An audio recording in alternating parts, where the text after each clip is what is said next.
Saya sebagai Pemda, sebagai orang tua dari orang Manggarai Timur, ya, terutama untuk masyarakat Lolok dan Luwu, saya pasti pasang badan untuk menjamin harus terrealisasi. Saya pasti pasang badan untuk menjamin harus terrealisasi. Saya pasti pasang badan untuk menjamin harus terrealisasi.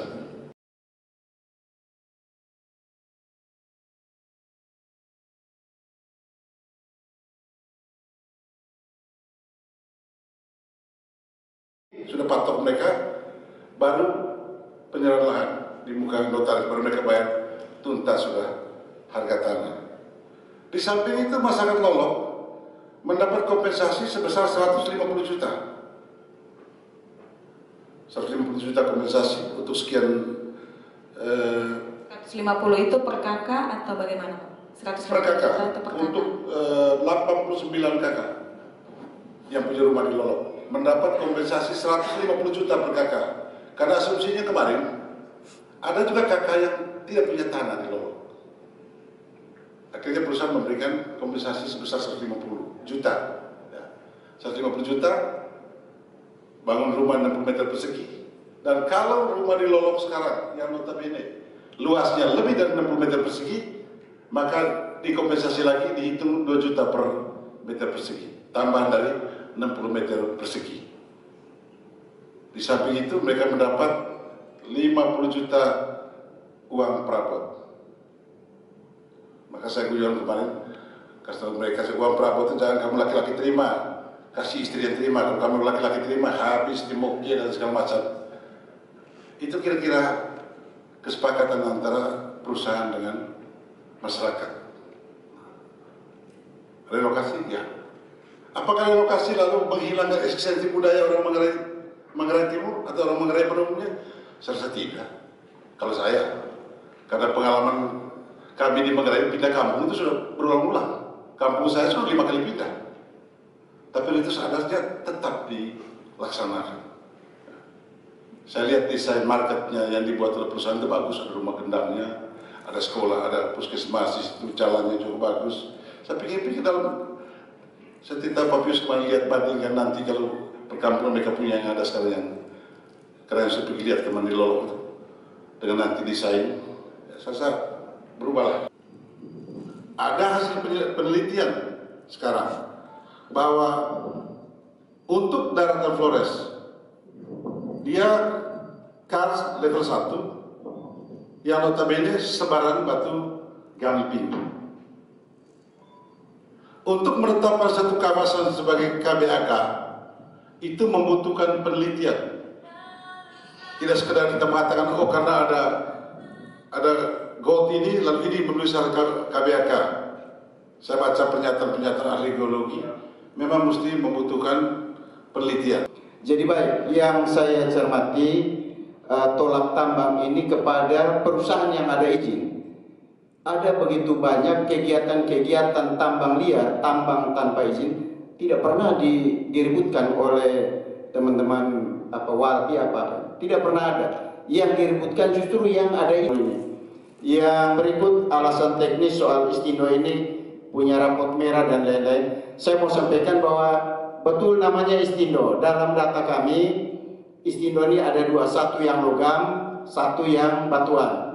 Yang logam ini izinnya masih berlaku, dan kalau masih ada lubang di sana, sistem penambangan mangan ini tidak sama dengan penambangan mineral yang lain. Mangan ini keterlibatannya itu dia sporadis, kadang ada di meteran sekian, nanti dia tanah turun lagi baru ada dapat mangan. Dan kalau lubangnya sampai hari ini belum tutup, berarti masih ada kemungkinan, masih ada potensi di bawah. Dan saya pikir tidak usah khawatir karena jaminan reklamasi dan jaminan pasca tambang sudah di-store dan pemerintah ada pegang duitnya. Ketika dia tidak melaksanakan itu di akhir umur tambang sesuai izin, maka pemerintah akan mencairkan dan pemerintah akan melaksanakan reklamasi pada lokasi itu. Jadi kalau bilang raport ini belum tutup, ya memang belum selesai kegiatan tambangnya. Untuk sementara mungkin dia masih istirahat, dia pikir yang lain. Tetapi jaminan berupa uang itu ada di pemerintah. Sosialisasi ke masyarakat, jujur, saya baru sekali menyampaikan. Di Desember 2019, ngomong tentang perusahaan tambang ini. Memang di situ sudah pro kontra itu sudah muncul di tengah masyarakat. Saya masuk di Lubuk untuk pabrik. Kalau di Lengkololo, karena baik Lubuk maupun Lengkololo itu adalah daerah pertambangan lama, Mangan di situ. Dan mereka sebenarnya sudah terbiasa dengan tambang. Ini kan pergeseran dari tambang Mangan ke tambang Batu Kambing. Mereka sudah terbiasa. Sehingga sosialisasinya dilakukan sekali. Ya, saya. Kalau kita menolak tambang, mungkin pilihan NTT untuk kita NTT itu ada dua. Menurut saya setidaknya. Apakah kita menolak tambang untuk seluruhnya? Pokoknya NTT tidak. Atau pilihan kita, tambang boleh, tapi pada kawasan mana yang tidak merusak lingkungan, kemudian juga membawa kesejahteraan bagi rakyat. Sudah ada, itulah pentingnya tadi mengapa saya minta ahli geologi menjelaskan KARS itu implikasinya apa dan sampai sejauh mana intervensi pembangunan masuk di KARS supaya tidak menimbulkan cerita sebagaimana di media sosial yang menyebutkan bahwa kalau terjadi tambang di Lolok itu maka Pulau Flores itu tenggelam. Itu kan saya perlu berkepentingan dengan Pulau Flores itu. Kalau bagaimana? Paling tidak ya itu sebetulnya. Kenapa saya agak sedikit kecewa? 50 juta untuk minum-minum oke, 50 juta untuk pesta pora, 50 juta untuk keliling Indonesia. Habis. Lalu pertanyaannya, terus dia hidup ke depan pakai apa? Jadi investor itu memang betul tidak pernah ada investor yang mau rugi. Awal-awalnya betul, dia kasih ini, dan seterusnya. Cuma nanti dampaknya ke depan itu yang tidak bisa kita lihat dan tidak bisa kita rasakan. Nah, intinya adalah bahwa ini, Bang. Pemerintah punya kewajiban berdasarkan undang-undang kan mesti dinyatakan rakyat. Jadi mestinya rakyat yang ditaruh paling atas dulu, bukan investornya. Jadi kalau mau buka tambang di Manggarai Timur, menurut saya kita hitung dulu rakyat itu dapat berapa, apa dapat. Jangan hitung dulu pemerintah dapat apa, PAD, jangan keliru tuh. PAD itu pasti ada, tidak mungkin tidak ada, karena ada retribusi dan sebagainya pasti. Tapi rakyatnya ini sekarang dapat 120 juta, tapi 30 tahun dari sekarang dia dapat apa? Apakah itu uang masih ada? Nah, mestinya itu menjadi catatan. Itu komentar. Oke, kita lihat dari aspek-aspek lain. Nah, saya lihat misalnya sudah ada ganti rugi lahan, dia melakukan eksplorasi. Nah, hasil eksplorasinya itu di mana? Dinas sudah harus membuktikan hari ini bahwa eksplorasi itu pantas dan tidak pantas. Harus ada, karena dia sudah melakukan eksplorasi. Nah, kalau tidak, tunggu ahli tidak, itu secara in-house perusahaan itu mampu melakukannya. Nah, kalau dia mencari ahli, artinya dia mau poles dulu, apa? Kan begitu. Jadi harus tahu kita. Yang berikut, nah setelah kita tahu, kemudian kita dudukkan semua orang. Kalau menurut saya, menolak tambang itu tidak bisa, karena kita tidak bisa hidup. Kalau kita tidak mau di belakang rumah kita, kenapa harus ada di belakang rumah orang lain, sementara kita pakai? Nah, tetapi kita harus memastikan bahwa dampaknya minimum. Makanya kita lakukan yang namanya kajian AMDAL. AMDAL itu apa? Analisa mengenai dampak lingkungan, dampak besar, dan berpengaruh. Nah, bagaimana kita tahu dampak besarnya? Kalau kita tidak melakukan kajian yang serius, ya, analisa sosialnya tidak serius, analisa ekonominya tidak serius, analisa lingkungannya juga tidak serius. Ya, banyak, saya jujur Pak, saya mengurusi perizinan, itu mungkin hampir 10 tahun, Pak Yus kenal saya. Dan akronimnya apa sih? Kata-kata umum kami pakai itu adalah lebih baik minta maaf daripada minta izin. Karena apa? Izinnya berbelit, tidak pasti. Tapi kalau minta maaf gampang, tutup, selesai. Itu praktek umum diterima di industri. Nah, karena apa? Kita tidak serius. Jadi hal yang semenjak otonomi daerah ini, Bapak, saya omong jujur, hal yang seharusnya dibuat sulit itu dibuat gampang. Hal yang gampang itu dibuat sulit. Contohnya, AMDAL. AMDAL itu tidak gampang itu. Jangan dibuat gampang. Tetapi karena pemerintah daerah tidak mengerti atau menganggap itu rumit, sudah selesai daripada ketemu pusing. Jadi saya menganjurkan, kayak misalnya surat ganti rugi itu, jangan dulu, kita scoping dulu, studinya dulu. Kajiannya seperti apa, sampai kita katakan bahwa nanti kita lihat lagi. Karena memang kita kelewatan. Mestinya kalau kita stepnya kita ikuti dengan baik, mulai dari dia mengajukan permohonan, mulai studi awal, kemudian eksplorasi, terakhir dia buat feasibility study. Yang disebut feasibility study itu artinya apa?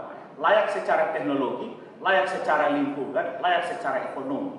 Nah, untuk bisa tahu itu, kajiannya harus serius. Nah, mangan di NTT ini Pak, orang mengeluarkan izin AMDAL, dokumen AMDAL dengan menggunakan dokumen data dari tempat lain. Dan itu kampus-kampus atau orang-orang intelek yang membuat tanda tangan itu.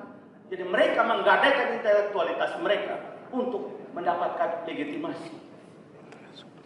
Itu ada. Bagaimana NTT ini hancur? Coba cek, ada AMDAL mana yang melakukan pemboran yang serius? Karena kalau kamu bor mangan, kan tahu itu ada unsur kimia yang bisa menjadi racun.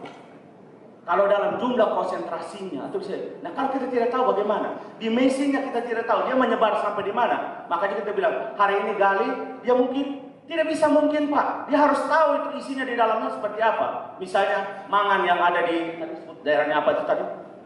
Nah, dia harus tahu itu. Kalau ada kajian kelayakannya dia tahu dimensinya seperti apa. Maka kalau dia tidak menemukan itu, kapan dia tutup? Ada perencanaan. Kalau dia tidak bisa tutup dalam waktu di dalam undang-undang lingkungan hidup itu minimal sekian bulan, dia harus mereklamasi atau menghijaukan dulu sementara supaya tidak menimbulkan eksposur kepada oksidasi dan kemudian erosi.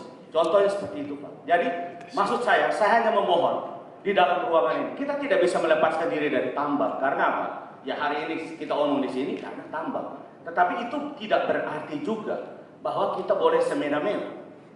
Nah untuk itu para pemimpin yang pertama jangan mendahului keputusan. Mereka mengambil peran, merangkul semua pihak, kita dudukkan ini karena ini kepentingan bersama. Rakyat juga perlu, pemerintah juga perlu.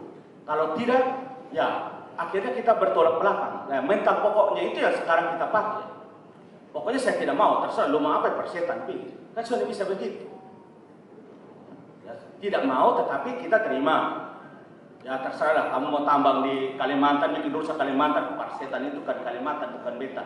Kan itu juga tidak benar. Nah, tetapi kita mau bahwa kalau ada di NTT, kita lakukan dengan baik.